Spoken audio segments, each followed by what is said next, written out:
Richard Martineau.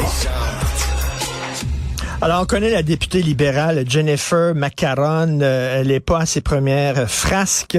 Elle a toutes sortes de sorties assez bizarres les unes après les autres. Et là, elle a dit que c'est épouvantable parce que le gouvernement du Québec finance un groupe transphobe. Et là, je suis allé voir ça. Oui, un groupe transphobe. Puis là, elle parle de PDF Québec. Pour les droits des femmes Québec, qui est un groupe féministe comprenant des gens qui défendent la laïcité, qui défendent le féminisme universaliste. Transphobe, vraiment. On va en parler avec Mme Michèle Sirois, anthropologue, administratrice pour les droits des femmes du Québec. Bonjour, Michèle. Oui, bonjour, M. Martineau. Bonjour. Alors, c'est quoi, là? Quelle est la phrase ou quelle est la prise de position de PDF Québec qui a fait allumer la mèche de Mme McCarron? Eh bien, ça fait 2 fois que la mèche s'allume pour Mme McCarron. Mais on comprend parce que Mme McCarron, elle est porte-parole de l'opposition officielle en matière de droits de la communauté LGBT. Donc, elle joue son rôle. Le problème, c'est que est-ce qu'elle a bien vérifié les dires? Parce que déjà en 2021, elle nous accusait d'être transphobe, puis elle suggérait au ministre de la Justice, M. Jolin Barrette, quasiment de nous définancer encore une fois. Eh bien, parce que on a eu le méfait, voyez-vous, de signer la Déclaration internationale pour les droits des femmes. Il y a plus de 300 groupes à cette époque-là qui l'avaient signé, 127 pays. C'était une déclaration, et plus de 40 000, des dizaines de milliers d'individus l'ont signé. Okay. Mais nous, si nous signons, qu'est-ce que disait la déclaration? C'est que le sexe biologique, c'est une catégorie qui ne peut pas être remplacée par la catégorie genre, et puis que si on le remplace, d'abord, on est protégé comme le sexe, c'est une catégorie qui est protégée par la Charte des droits et libertés et au Canada et au Québec, et puis que ça a des conséquences, un impact sur les droits des femmes. C'est tout ce que disait la déclaration. Jamais, là, on devient tout à coup transphobe, on a signé, nous autres aussi.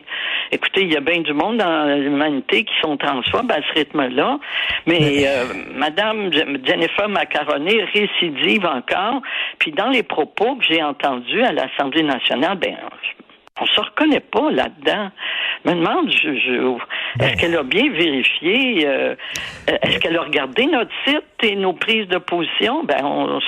Mais ça me fait penser, c'est tout le combat qu'il y a, entre autres, contre J.K. Rowling, la fille qui a écrit Harry Potter, où à un moment donné, elle a dit, avant, les personnes menstruées, on appelait ça des femmes. Et là, elle se fait traiter de transphobe parce qu'elle a rappelé un fait biologique, avéré, veut dire scientifique. Les personnes qui sont menstruées sont des femmes. Et oui. Vraiment. Écoutez, en même période, en janvier 2021, février 2021, il y a 2 ans, là, la journaliste de la presse, Isabelle Haché, a écrit un article sur le cas d'une professeure à l'UQAM qui travaillait la question de l'analyse différenciée selon les sexes. On en a parlé avec l'analyse intersectionnelle il y a quelques semaines, ça s'est beaucoup parlé.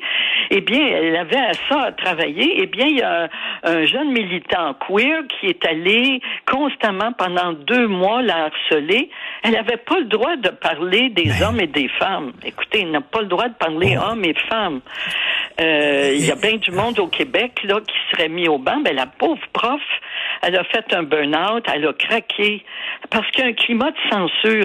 L'année passée, le gouvernement a présenté le projet de loi 32 pour garantir la liberté académique dans les universités, les cégeps et autres. On n'aurait pas vu ça avant d'être obligé de passer un projet de loi. Ça allait de soi. Mais là, il y a un climat de censure. Et c'est grave comme climat de censure. Parce que certains activistes s'en servent c'est très marginal, heureusement, mais ils passent même aux actes, ils font comment je pourrais dire, désinviter du monde. On veut pas que telle personne parle. Cancellé. Empêche le droit de parole. À l'université McGill, tout récemment, quelqu'un qui est venu pour parler de LGB Alliance, OK, eh bien, lui-même homosexuel, eh bien, il est mis au banc, empêché de parler, on jette de la farine sur les micros. C'est un climat terroriste. C'est tout à fait, ouais, un climat terroriste qui est d'ailleurs dénoncé par Michel Blanc, hein, qu'on connaît bien. Michel Blanc, qui est une femme qui est transgenre, et elle dit, ben là, ça va trop loin à un moment donné, là. C'est pas comme ça qu'on établit des ponts, qu'on construit des ponts entre les communautés. Et on a le droit de dire que ça existe encore des hommes et des femmes. Et en terminant, Michel Sirois, je parlais en début d'émission, Oxfam en Angleterre dit qu'il ne faut plus dire LGBT parce que lorsqu'on dit LGBT, ben ça évacue, ça efface. Il faut dire lesbienne, gay, transgender parce que quand on dit LGBT, on efface les mots lesbienne, on efface les mots homosexuels et transgenres. Mais par contre, ils disent du même souffle, on ne dit plus homme et femme, on dit personne.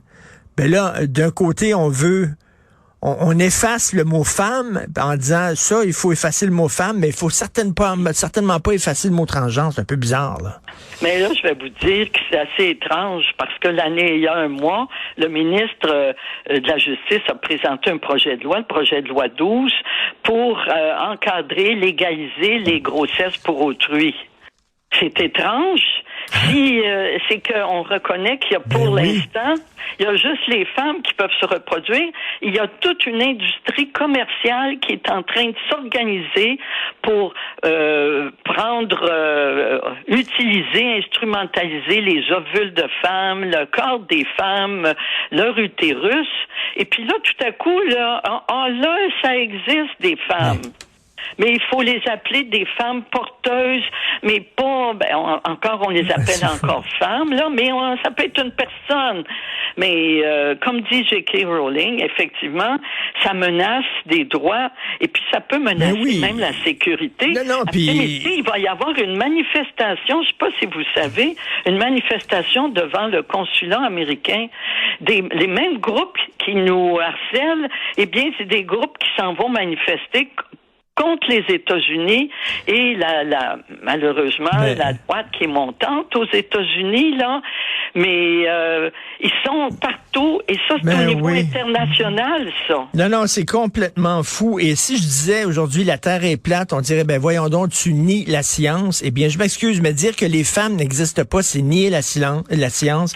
Continuez la réalité. Continuez Michel Sirois, administratrice pour les droits des femmes Québec et PDF Québec. Pour moi, c'est un organisme féministe extrêmement important, essentiel au Québec et absolument pas transphobe. C'est de la bêtise de dire ça. Merci beaucoup, Madame Sirois.